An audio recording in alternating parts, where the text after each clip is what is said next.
Try the newest, cheapest, and fastest delivery na express service. Introducing Moto Express PH. You can now leave your shopping and delivery needs with us without much exposure and interaction to people outside. Mapa-grocery items, medicines, foods, and other essentials and halal certified products, kami na ang mamimili at maghahatid sa'yo. Sinisigurado na ligtas, in good and quality condition ang mga pabili o orders sa delivery service na iyong i-avail. Para sa maayos at mabilis na delivery at order mo, ipamoto mo na. Download Moto Express PH app through Google Play that is built to deliver beyond your expectation. Tara na dito sa Moto Express. Dahil moto mo to.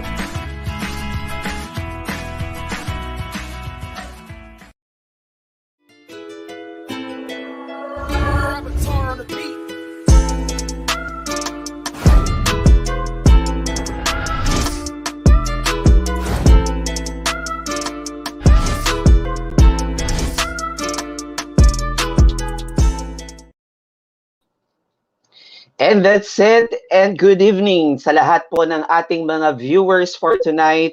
A beautiful and a blessed at napakagandang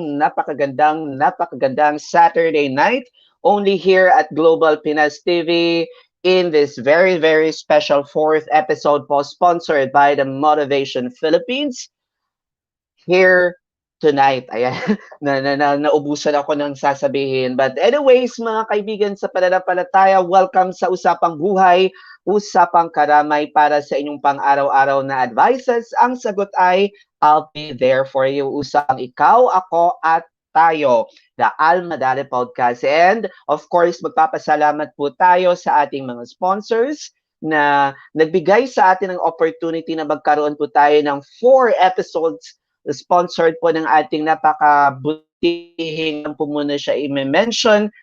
You will be blessed at mag-return ng maraming blessings sa inyo. And of course, magpapasalamat din po tayo sa ating official digital media partner po natin, ang Global Pinas TV. And of course, tonight, hindi ko rin po papalampasin kasi nga this month is celebration of the International Women's Month. Ayan. And since Women's Month po, sinelebrate po siya last March 8, and magko-congratulate lang po ako sa aming butihing ate, okay, and my sister, Commissioner Ashlea Madale Limbona. Congratulations for being one of the appointed commissioners of Philippine Commission of Women. Ayan. Good evening also sa iyo, Miss Nith Ibarra. Okay. And para po sa mga ating mga kaibigan tonight, makikita nyo po ang ating live streaming only here at Global Pinas TV. And wag na wag po kayong mahiyang, okay, pindutin sa inyong mga cellphone kung naririnig nyo po ako ng tama. Ayan. At clearly, you can comment kung saan po kayo nanonood tonight. Ayan.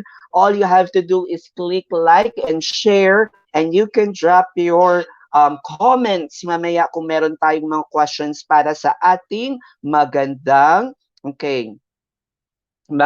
topic tonight. Kasi nga, yung topic natin tonight is a continuation ng ating episode number 3. Okay? So, ang mangyayari is that, napakaganda nung ating pinag-usapan last time because,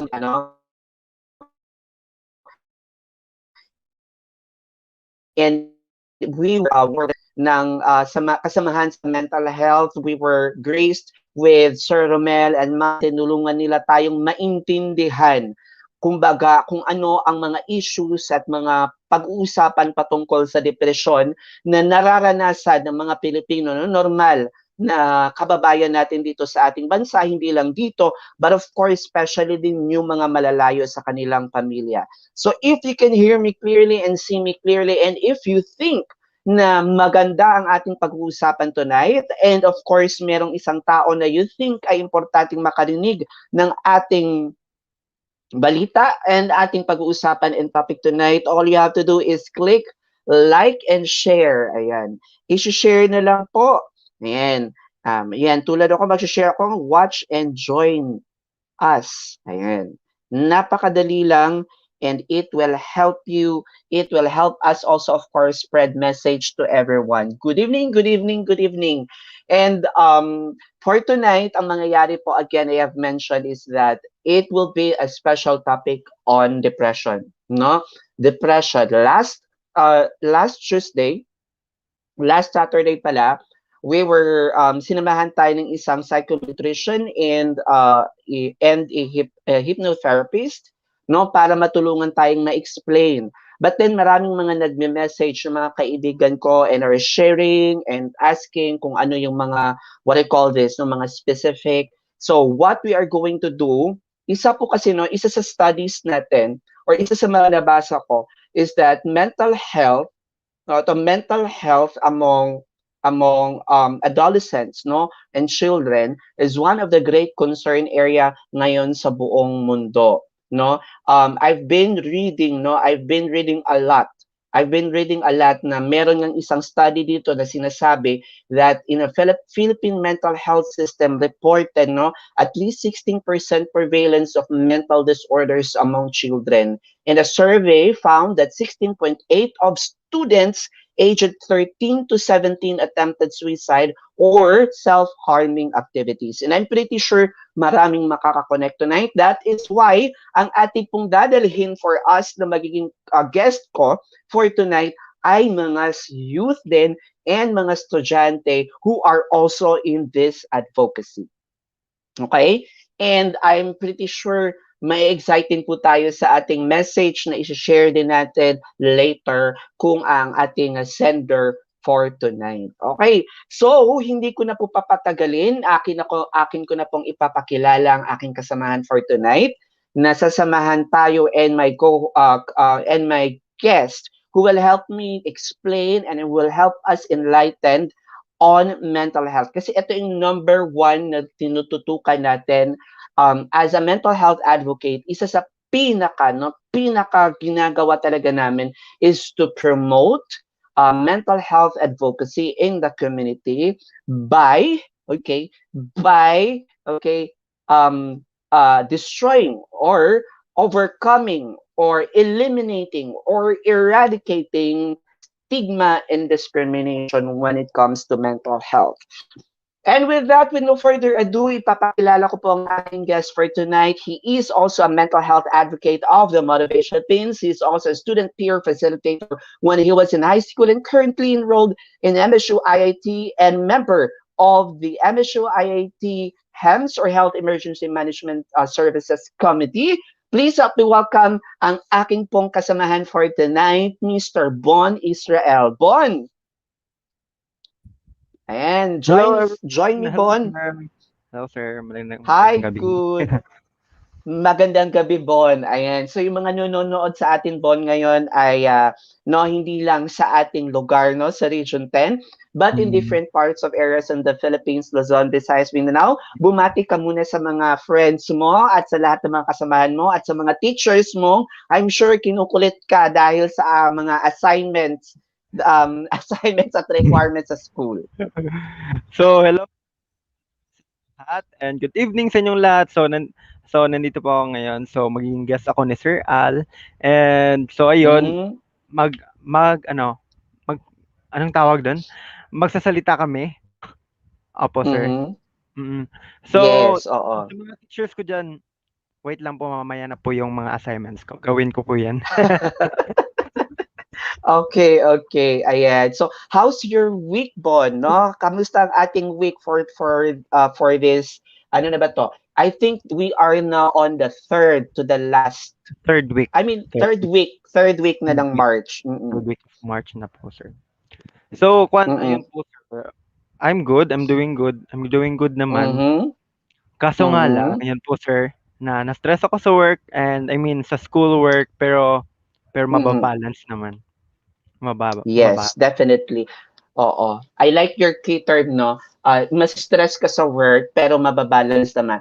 how I wish the same mindset, no, ang ibang mga kabataan Opo, for sir. this for this moment, kasi when we talk about stress, iba-iba yung kanilang mga, what I call this, no, mga reaction at ibang kanilang mga mindsetting, and I'm pretty sure yung stress na yan, isa din yan sa dadaanan natin at pag-uusapan din natin tonight. Okay, so um yun nga, Bon, ang first na mangyayari sa atin tonight, ayan, ay babasahin muna natin ang, what I call this, tawag niyan, sender, okay, ng Message na yung ano board. natin, message. Oo. So, uunahan natin ang sender question for tonight. Actually, hindi ko pa napagpaalam sa kanya.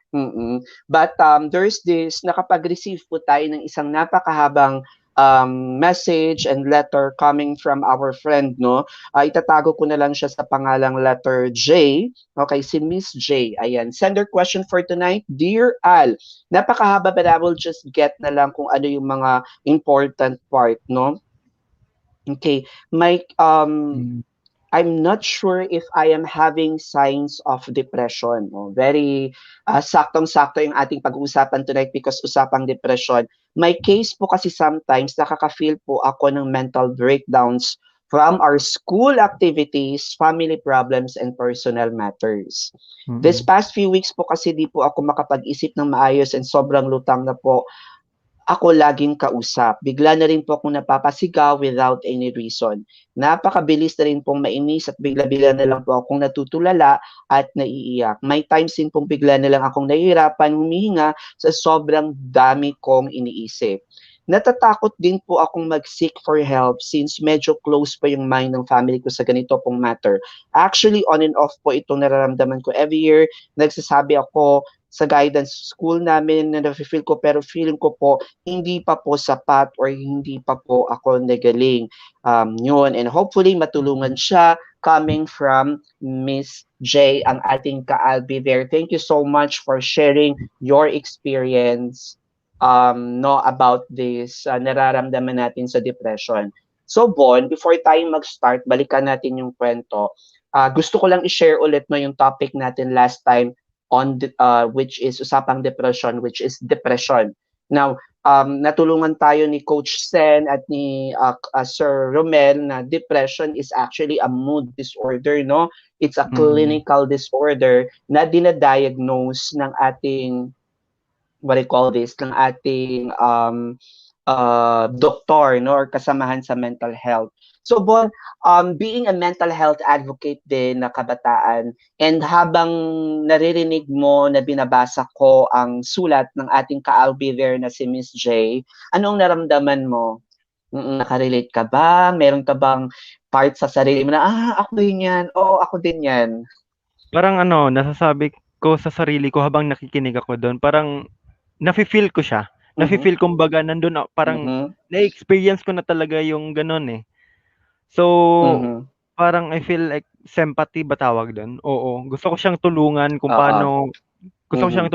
paano mawala sa feeling yon, yung pagiging depressed or sinasabi niya feeling depressed, ganun. So, I may be so sa pagiging tawag mental health advocate, baka matulungan ko siya. Oo. So, Yes. yun. Matulungan natin siya. I think I totally agree with you, Bon, no? But before ako pumunta sa aking comment, welcome din natin ang ating kasamang isa pang mental health advocate working para sa ating mga kabataan dito sa ating bayan. Help me welcome the Executive Secretary ng Motivation Philippines and the current head po ng HEMS. Ayan, and also one of the youth leaders po ng MSUIT. Please help me welcome Mr. Japar Arnold Banding. Good evening, Arnold. Kamusta? Bati ka muna sa lahat ng mga viewers natin habang nag-share ako ng videos natin. Go! Hello po, good evening. I am Japar Arnold, or you can just call me Arnold. So I have been a vice president of the Kasama as of today. I have been a mental health advocate and being part of the Motivation Philippines since last 2018 together with Sir Al. Okay. Yes. So, Thank you. currently, binabati ko lahat ng ating mga guests, especially, hopefully, the Santa Filomena Emergency Response Team have already joined us on our live show sa Facebook kasi invite ko sila because I tell them that we will talk something important tonight. Yes, maraming salamat Arnold at sana din makatulong tayo at mabigyan din natin ng linaw ang ating pag-uusapan natin tonight, which is usapang depression. So kanina startan na natin with Bono, nabasa na natin yung ating letter sender or sender question for tonight. Ayan, or letter sender for tonight coming from Miss J. Nakakaranas siya ng stress, nakakaranas siya ng mood irritability, no, pabago-bago ang kanyang what do you call this, ang kanyang mood, no? Mood. Or parati siyang naiirita, no? At yun, tinanong ko na si Bon kanina bilang isang mental health advocate kung ano yung nararamdaman niya. Okay. So Bon, sa tingin mo sa ganito, is it normal ba talaga sa isang youth na exposed sa, let's say, sa school, maraming requirements, or ano ba ang pumapasok sa isipan mo, or ano bang nagpapastress sa isang student, Bon? So, Sa'yo ha, in your own. Ano So, nagpapastress kay Bon? Mm-mm. so as a student, para sa akin is nakaka-stress yung maraming mga activities tsaka maraming mga Mm-mm. extracurricular activities kasi kailangan mong Mhm. i-manage lahat eh. Kailangan mong Mhm. mag-time balance. So kumbaga parang parang nasi-stress ka kung ano yung uunahin mo. Pero para sa akin, oo, normal lang siya. Pero I mean, sa akin naman talaga is parang natuto ako mag-manage ng time sa akin kasi Mhm. marami akong Mhm. nadaanan na session, oo. Okay. Yun. Yun kasi yun yung Mhm. nakapag-ano sa akin. Yun yung nakapag-enhance at nakapag isang daan para maalis ako sa mga ganoong isipan na parang nasi-stress at minsan rin yung mga stress ko dinadaan ko lang Mhm. sa pagkain ko. So ayun, yun yung mga ginagawa ko sa student. Mhm. Mm. So actually, Bon, no, sa naririnig ko sa'yo is that yung pagkain is one way na nagko-cope tayo sa stress of being a Comfort food. student.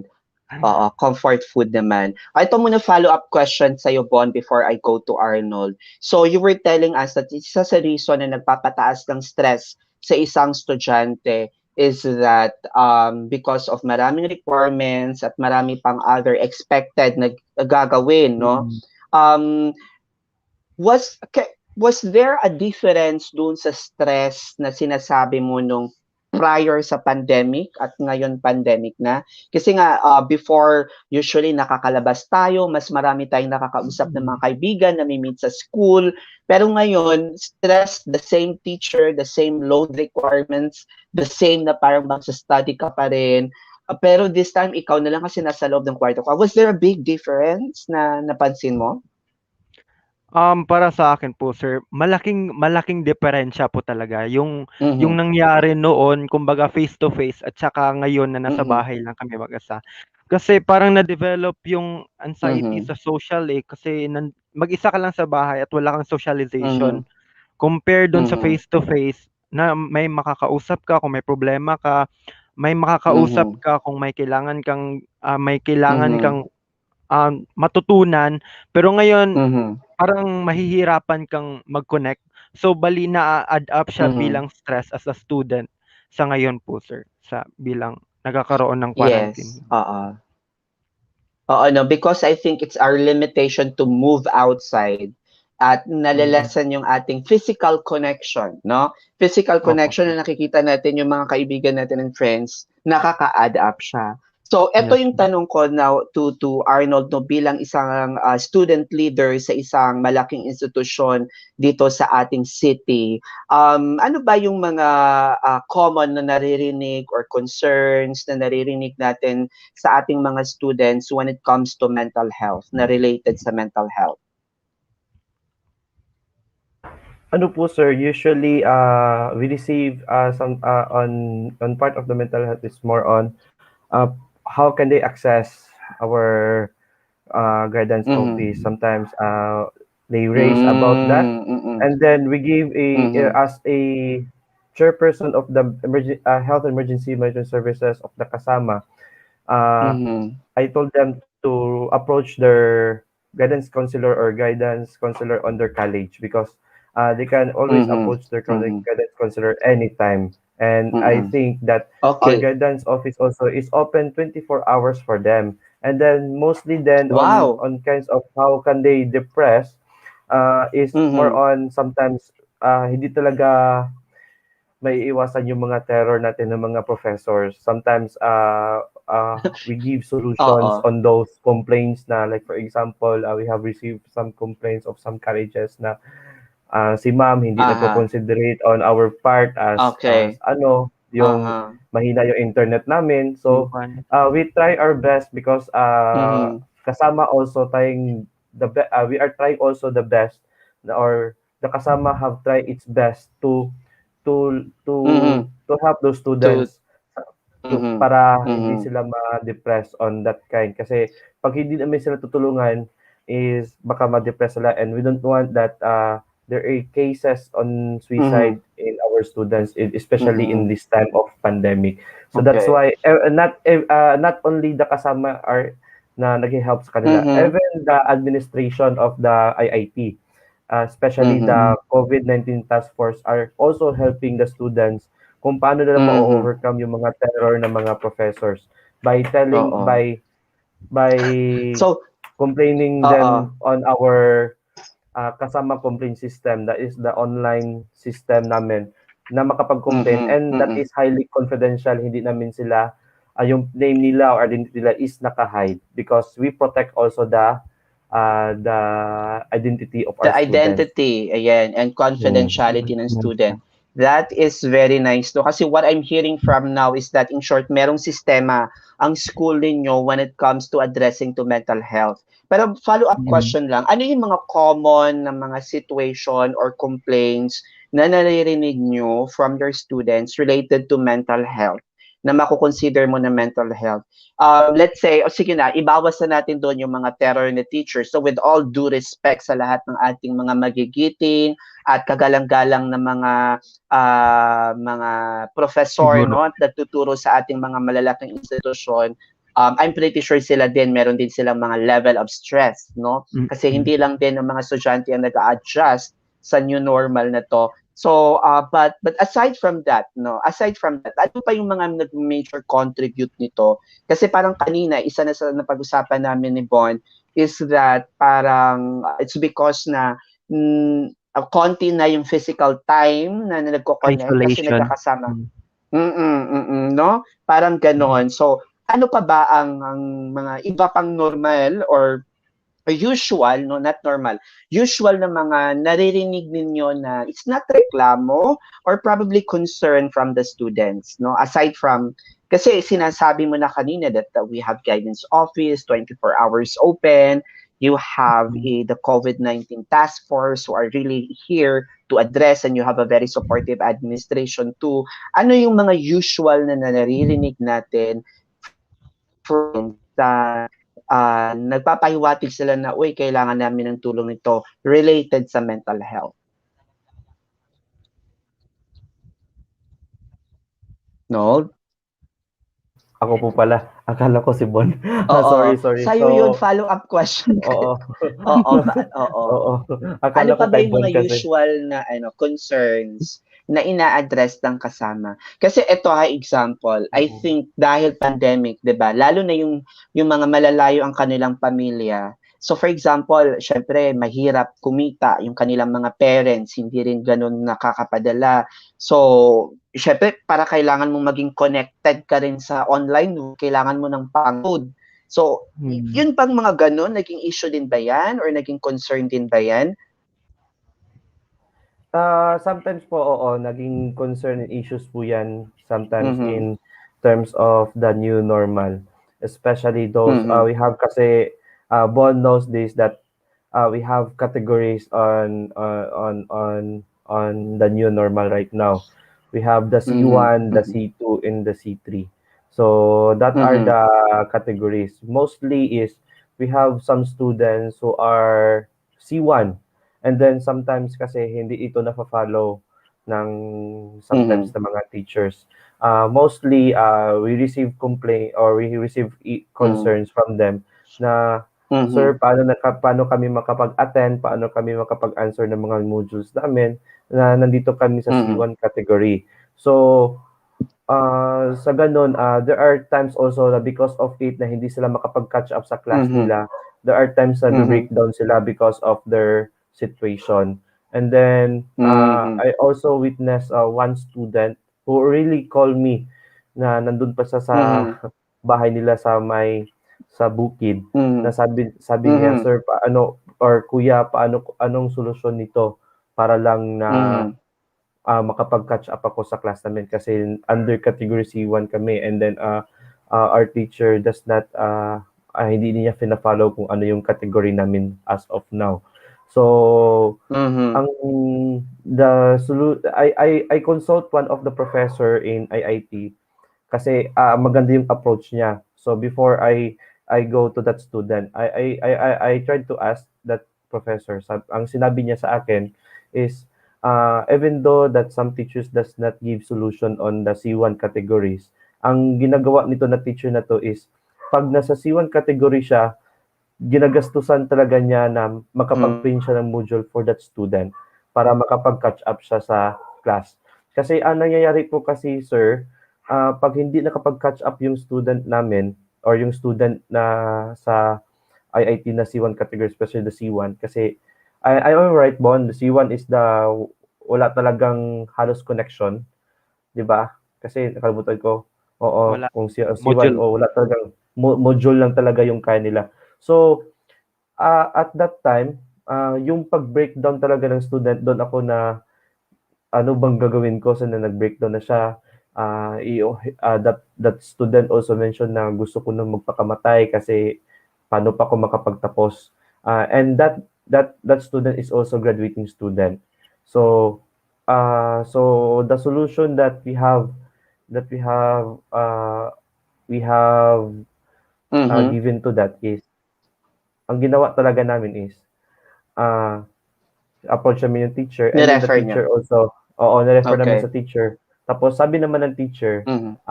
nag-prepare lang pala muna siya ng mga modules na papatulan niya sa student. Okay, So sabi ko I doon sa see. student So para ibig hindi siya sabihin masyadong uh-huh. mm. Mhm. Sometimes kasi hindi there are students na hindi makapaghintay sa professor nila. So that Hmm. since na-refer ko na and then I heard kasi sa kanya nga gusto niya nang i-end yung life niya. So I Mhm. recommend or Mhm. I refer that student to our guidance counselor. So I Yes, don't know okay. if nag-approach ba siya sa guidance counselor Mhm. or ano yung ginawa niya. And Mhm. as of this moment, sadly, the student have stopped to go to school. So I was really To sad school kasi bakit muna. nag-stop siya. Oo. Mm. So nag-stop Mm. talaga siya, You know, kasi nag-absent siya. Mm. hindi rin kasi natin nabe-blame 'no, kasi there are many factors na nag-i-interplay sa lahat ng mga bagay.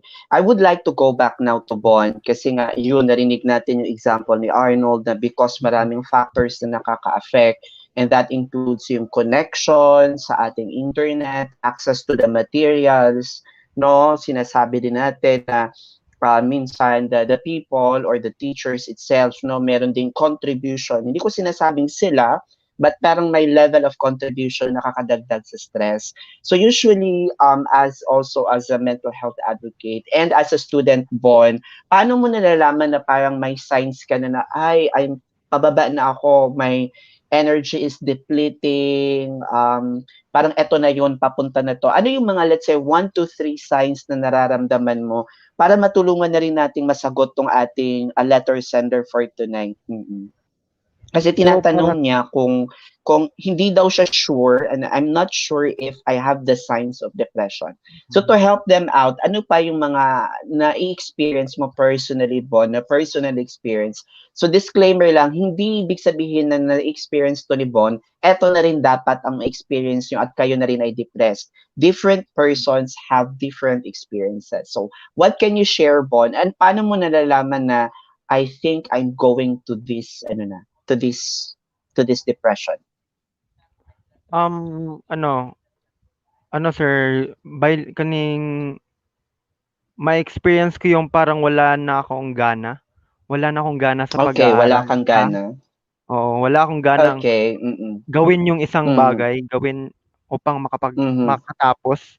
'Yun, tas ang pangalawang mhm, bagay na ma-experience ko is, parang parang wala akong dahilan upang gumising, gano'n po, sir. aha, aha, Instead, alam ko sa isipan ko na marami akong gagawin, pero parang aha, bakit ko pa ito gagawin? Wala naman, parang walang ano, wala akong dahilan para tapusin ito. oo, So, balik connected siya mhm, sa first ano, reason mhm, ko. And then mhm, ang third is parang ano, sir, ins kasi ako as a student gusto ko maligo everyday, gano'n. Marami akong ginagawa mhm, sa mukha ko, and then nalalaman ko na mhm, lang na patu patungo ako dun kasi hindi ako makakapagawa ng regular na ginagawa ko. hmm, Mm. Kung mhm. saan Not ito doing. not doing my regular routine. Opo, sir. So Mhm, yun. mhm, mhm, Yun yung mga mhm. tatlong dahilan ng mga ano, sir. Oo, these are the three signs na you think at nararamdaman mo that when you are going, when you are going there na into having struggling on your mood, pababa na yung mood mo, going down, no? But I would just like to inform din sa ating mga masigasig na mga nanonood for tonight, no? Meron tayong 6 viewers. Thank you so much. Napakadami na yan. 7 ngayon. Ayan, mag-up po kayo, huwag kayong mahiya. Okay, like actually in information hindi sila pare-pareho. But to give an answer to what Bon is experiencing at sa ating letter sender for tonight kasi tinatanong niya kung ito na ba yung sign of depression. Actually, number one, or it's not number one, but isa sa mga signs of depression, no, of a mood disorder, specifically depression, is that your motivation or yung ating people would always have this overwhelming sense. Overwhelming siya kapag sinasabi Mm. nating overwhelming, napakalakas, no, or napakagrabe, no. So parang pagod ka na agad, wala kang ng gumawa, nagpapasaya sa'yo or ginaganahan kang gawin ay hindi na the same ang effect. So, sinasabi ni Bon, no, mga ka-albi there na yung daily self parang wala ng dahilan, hindi na rin siya nagaganan. At those are the things, no? Isa rin sa possible reason kung bakit din po tayo uh,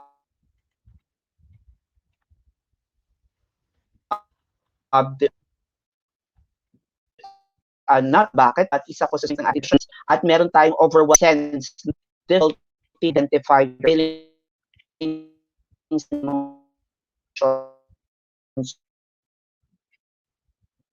or yung tinatawag nating anidol.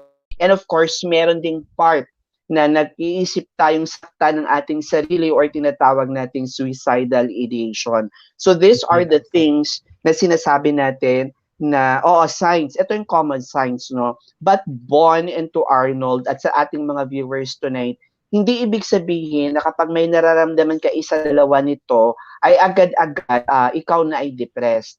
You still need, and I really encourage everyone to Consult. seek a professional help. Yes, seek a professional help para malaman mo kung ano yung what do you call this? Tunay na Nafe-feel. kalagayan. Bawal na bawal, wag kang mag-self-diagnose. So,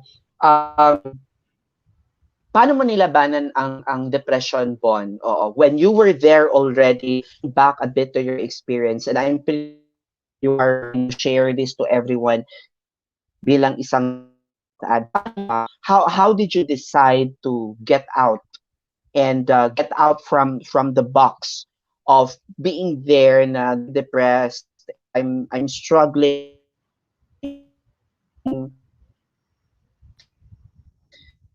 how did you get out? Ano sir, um, ano sir, first is inisip ko yung dahilan kung bakit ako nabuhay.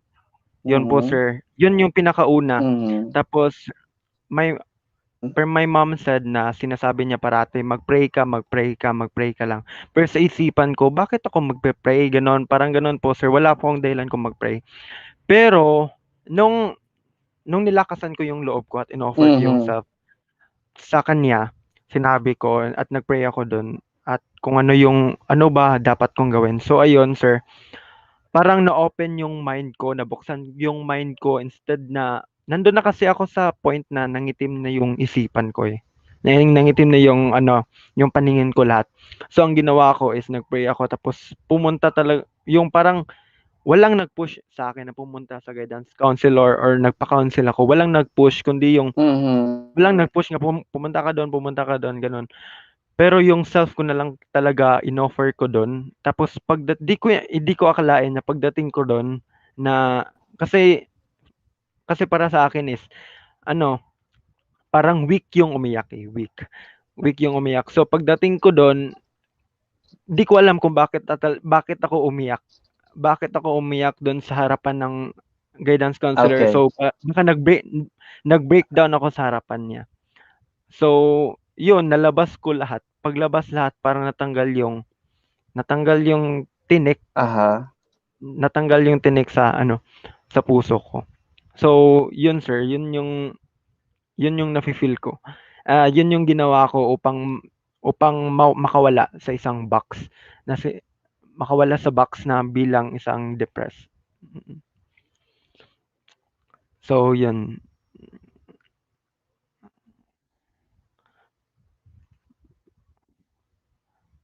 So,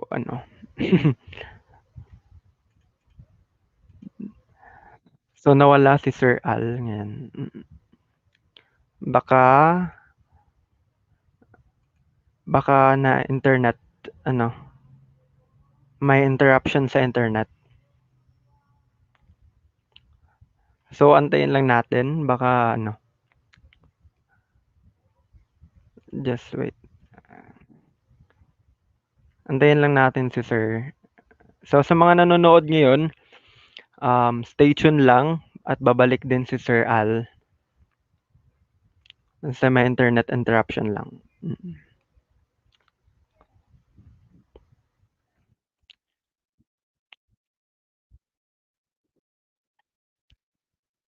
So yun, yung message sender ngayong gabi is, ang masasabi ko lang is, tatagan mo lang yung sarili mo at tatagan mo lang yung sarili mo na wag kang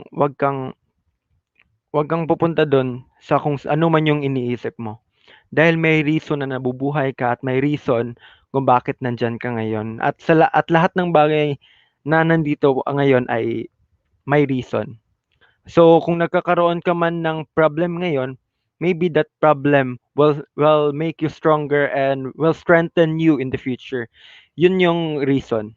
Yun yung isang reason kung bakit nagkakaroon tayo ng isang problema, to make us stronger and to make us stronger nga. Oo. Yun. So, hindi pa nakakabalik si Sir. So,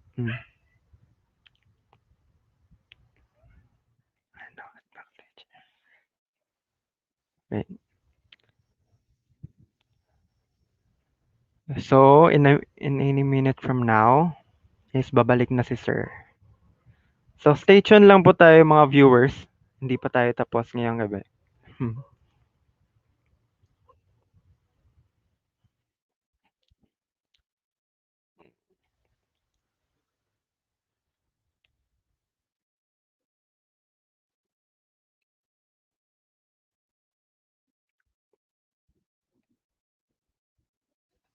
I know it's hard. Yung message sender, I know it's hard na makakaranas ng I can feel you. I can feel you kung ano yung nafe-feel mo ngayon. Pero, yeah, don't self-diagnose. Wag kang, isa rin yung isa rin yun sa mali ko, nag-self-diagnose ako, and then hindi ako pumunta kasi natatakot ako, akala ko close-minded yung mga taong mapag-uusapan ko. Pero doon ako nagkamali. Nung nag-open ako doon is nafi-feel ko talaga yung gusto kong ma-feel sa pagsabi sa kanila. Oo, kasi tayo minsan parang gusto natin na kausap pero hindi natin gusto yung inire-respond nila. So, parang namimili tayo ng kausap. So, yun yung nafi-feel natin, alam ko. I mean, parang ganun lang. So, sa paglapit ko sa guidance counselor at nagpa-counsel ako, yun yung feeling na gusto kong makausap. Oo. So, nandito na po si sir. So, at si sir. Ayan, finally. Okay, finally. Thank you so much, Bon. Naririnig kita kanina. Salamat, no. Sinalo mo ako for like around almost 5 minutes. 5 At minutes. hindi, eto, alam mo, Bon, isa to sa dinadaanan, no, pinagdadaanan ng lahat ng mga estudyante nag-online class ngayon. Kasi wala talaga tayong control sa internet connection. And anything can actually and really happen. Thank you sa pagbigay mo ng, yung mga advices natin doon sa ating friend na yun nga meron siyang pinagdadaanan. Pero meron kasing isa siyang part na na-mention dito, gusto ko siyang basahin. Nahihiya daw kasi siya mag-open up sa kanyang family. Ito yung follow-up question ko sa'yo, Bon. Was there a time na nahirapan kang mag-share to anyone from your family, or does your family know about this, na nag-struggle ka sa mental health mo? Unfortunately, sir, hindi nila alam na napagdadaanan ko 'to. Hindi pa nila hanggang ngayon kasi close-minded nga. Kasi hindi pa nila alam kung ano yung mga napagdaanan. Pero yung mga kuya ko, alam na nila kasi nowadays as Generation Z, as mga maraming mga nag-occur na mga new technology, mga gano'n, sir. So meaning there's a new problem na naman. So meaning this is the mental health. So yun yung so alam niya na maraming na magaganap na mga problem, another problem which is mental health. So yun yung parents ko hindi kasi naniniwala sa mental problem. Pero ngayon parang ina-explain ko na sa kanila kung ano talaga yun. So maybe. Okay. Eto parang I don't know, Arnold, kung kaya mong sagutin, but itry lang natin. Bakit kaya ano kaya sa tingin mo bilang isang estudyante din, no? Ano kaya ang epekto nito kapag nahihirapan ng isang estudyanteng mag-open up, or not student lang, no? Isang taong mag-open up sa kanyang family when it comes to mental health? Ano sa tingin mo kaya ang parang general effect nito sa isang tao kapag nahihirapan tayong mag-open up? Kung ano yung ating nararanasan at nararamdaman when it comes to mental health. Arnold, sa tingin mo? For me, sir, I would like to share din, sir, no, na kasi I have experienced also that kind of situation that nahihirapan ako mag-open up, especially to my mother. Open naman ako sa mother ko. Open naman ako sa ibang family members namin. There are one situation kasi that happened to me, that I have been depressed for at least 6 months, and I have been counseling for at least 8 months sa guidance office namin. Doon na nalaman ng parents ko na I have been depressed for many, or ng mama ko, na I have been depressed for so long that the time that I have breakdown on the guidance office. Kasi I was shocked kasi nandun yung mother ko kasi nag-authorize pala ako na papuntahin yung mother ko for my counseling, one of my counseling schedule. So that time, na-shock yung mother ko na depressed na pala ako, hindi lang ako nag-open up sa kanila. The thing kasi, sir, sometimes kasi, there are times kasi na sometimes pinapa-feel ng family natin na they are not open. or hindi sila open for any Mhm. any kinds of problems that we have na personal natin Mhm. na dinadala. There are times din kasi, Mhm. sir, that mafi-feel ko rin times na sino ba yung tao sa family mo na pwede kong i-open up sa problem ko. Okay. Oo. Okay. So, there are sometimes na doubtful ka or there are sometimes na natatakot ka nga mag-open kasi nag-a-advance kasi yung pag-iisip Mhm. natin sometimes Mhm. na, baka 'pag mag-open up ako Mhm. sa uncle ko, mag-open up Mhm. ako sa mother ko, papagalitan lang ako. Kasi there are times Mhm. kasi nga you want to open something or you want to open up, but the problem is Mhm. that when you open up kasi, napapagalitan ka agad. Ano naman 'yan, problema na Mhm. naman 'yan, ganito naman 'yan. Mhm. Tapos that is the hindrance or 'yan yung barrier as always kung bakit there are some Nahihirapan ka persons mag-open up. na maghihirapan mag-open Mhm. up. And because of it, you Mhm. seek for other for the help of other. And dun ka nakapag-open Okay. up. Oo. I think, sir, that you Mhm. know the situation that was last 2017 Mhm. ago na Mhm. you personally called me because nag-chat talaga ako sa GC ng RCY na hindi ko na kaya, gusto ko nang mawala. Mhm. Oo, Mhm. and that time you Mhm. called me 5 minutes after you called me nga to to para makalma lang ako, para hindi ko Mhm. matuluyan yung sarili ko. And Mhm. kinabukasan niyan, dun pa nalaman ng mother ko nga may problema na pala akong dinadala tapos ang bigat-bigat na. And that Okay. time my No, mother was really mhm. open. That time na Mhm. open yung mother ko. Mhm. Sometimes sa Mhm. work ko ngayon, sometimes kinakamusta niya ako, Mhm. kamusta? Stress Mhm. ka ba ngayon, ganun. Mhm. I was happy Mhm. that my mother is always open for me if ever may alam niya sa face ko Yes. Mhm. mismo na 'pag may problem ako, kinakausap niya ako privately. Oo. First things first 'no, before din ako mag-give ng comment 'no, I would just like to have a disclaimer sa ating mga kasi parang dumami yung mga viewers natin for tonight and they are very interested kasi it is not easy to really go on live and then share what you're really going through. And I really admire your courage, both of you, to really talk about depression. Saktong-sakto talaga siya dun sa topic nating usapang depression.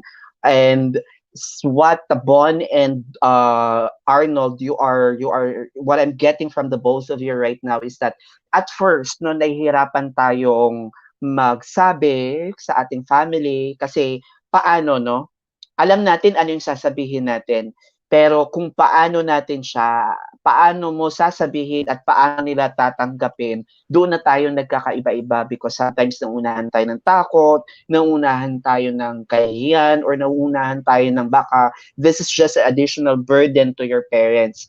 Meron din namang mga parents siguro or family members na very open and very willing, pero yung iba naman, ang naiisip nila is that kung i-open na 'to, baka makakadagdag lang 'to sa problema pa ng pamilya. So, isa din 'yan sa possible 'no, na kung bakit nahihirapan tayo. But to get over it 'no, let's say na open up na sa family, na pag-usapan na, nasabi mo na, malaki ba ang role ng family ninyo 'no, for the both of you? This is a question for the both of you. Naging malaki ba ang role ng family ninyo para, not malabanan or para mag-go through ninyo at maitawid ninyo ang part ng ang isang pahina or isang chapter sa buhay niyo na nahihirapan kayo sa mental health ninyo? I'll go with Bon. Was there a big role for your family? Siguro na lang you cannot ano na lang, don't disclose too much na lang siguro no about what, but in general for the both of you, does the family have a big role in overcoming depression? Yes, yes, sir. Mhm. Family has a big role para malabanan yung depression mo. Kasi Mhm. sila isa sila sa nagiging motivation mo. Sila yung nagbigay buhay Mhm. sa'yo. So, parang Mhm. para sa akin iniisip ko talaga na tulungan yung parents ko 'pag makatapos ako, tulungan yung parents ko, bigyan ko sila ng bahay. Yun yung isang motivation ko para mabuhay Mhm. pa, Mhm. para labanan yung Mhm. depresyon na naranasan ko. So, yun yung way na para Yes. i-divert yung isipan ko. Kahit di ko man nasabi sa kanila, Yes. Pero iniisip ko pa rin yung gusto ko para sa pamilya ko at para sa parents Oo, ko. oo. So kumbaga sinasabi mo that it's because of your family, you were able to hold on to 'no, sa mga pangarap Hmm, mo, doon sa mga, iniisip mo, not only for you but for everyone in your family kasi mahalaga sila. And I think sa lahat ng mga viewers natin for tonight 'no, you really have to keep what is worth keeping for, and you really have to fight for what is worth fighting for.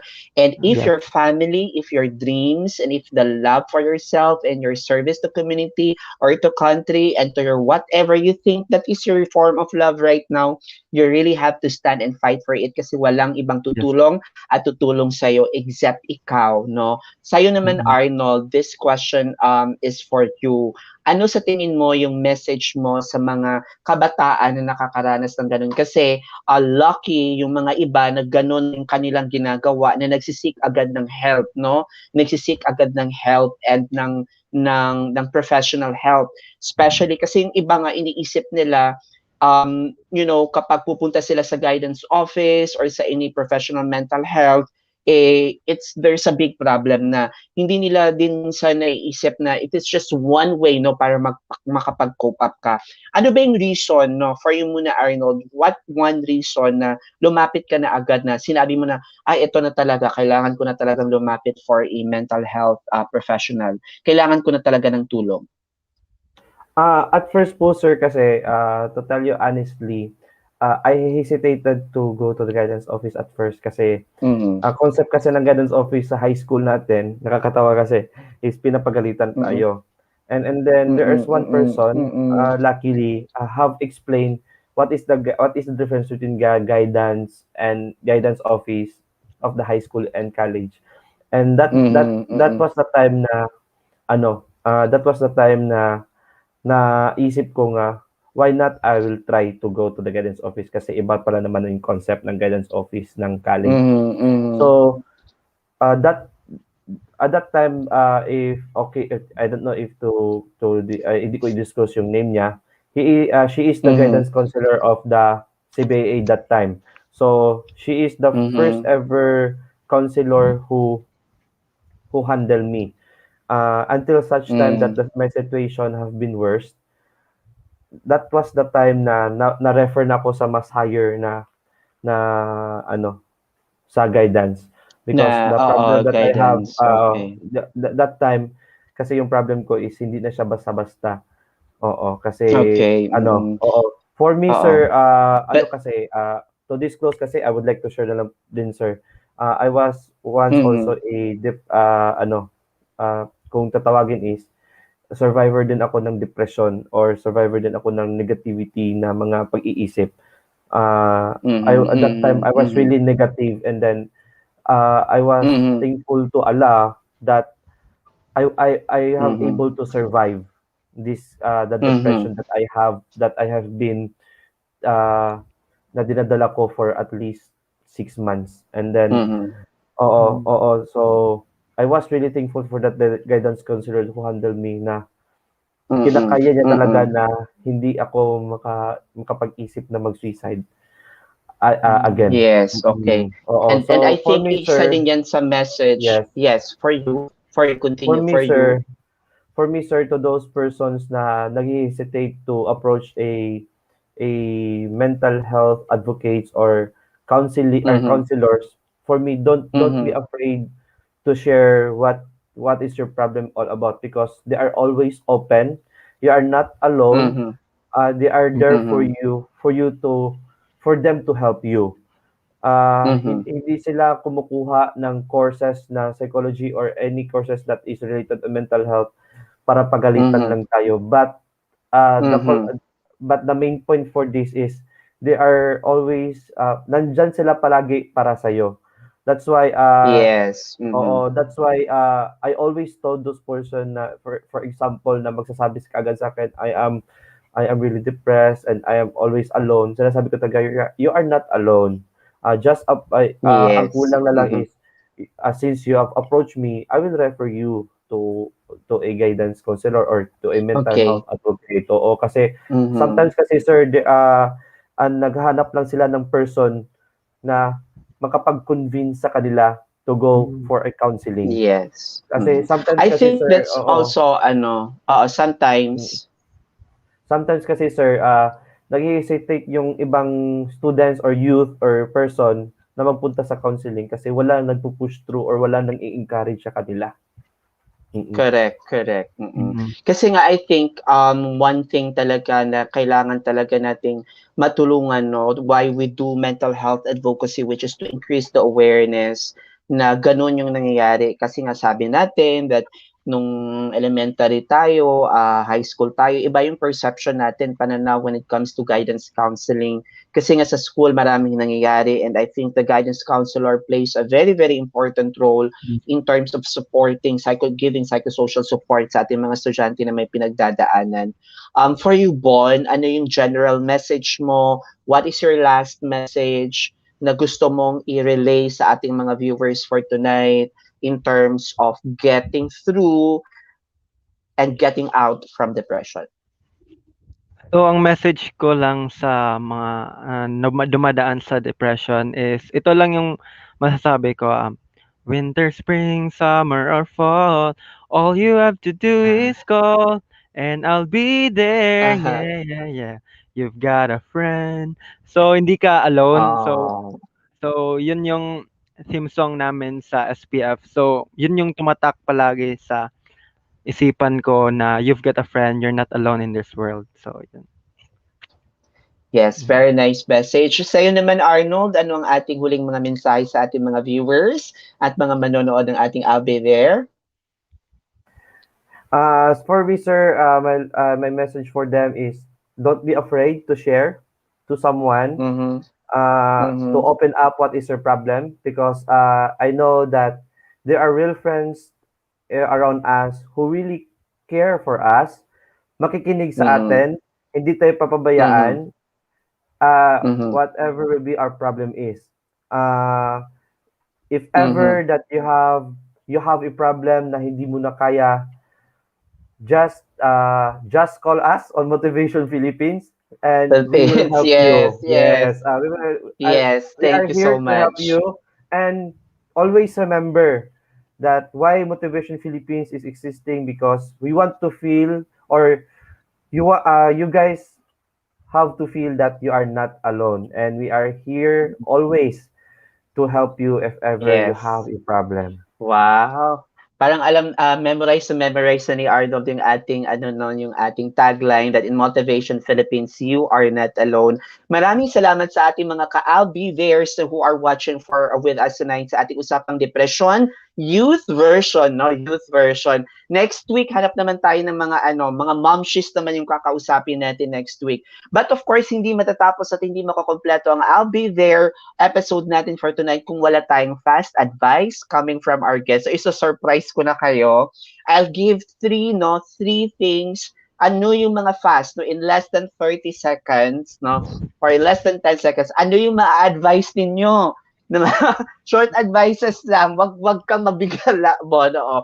Short advices lang sa ating mga viewers. So, sasabihin ko na, sino mauna? Si Arnold or si Bon? Si Arnold na po, sir. So, kanina ako. Si Arnold, pero nawala siya. Bigla siyang natakot. Okay, Arnold, ano ang iyong fast advice sa isang estudyanteng nawawalan ng motivation?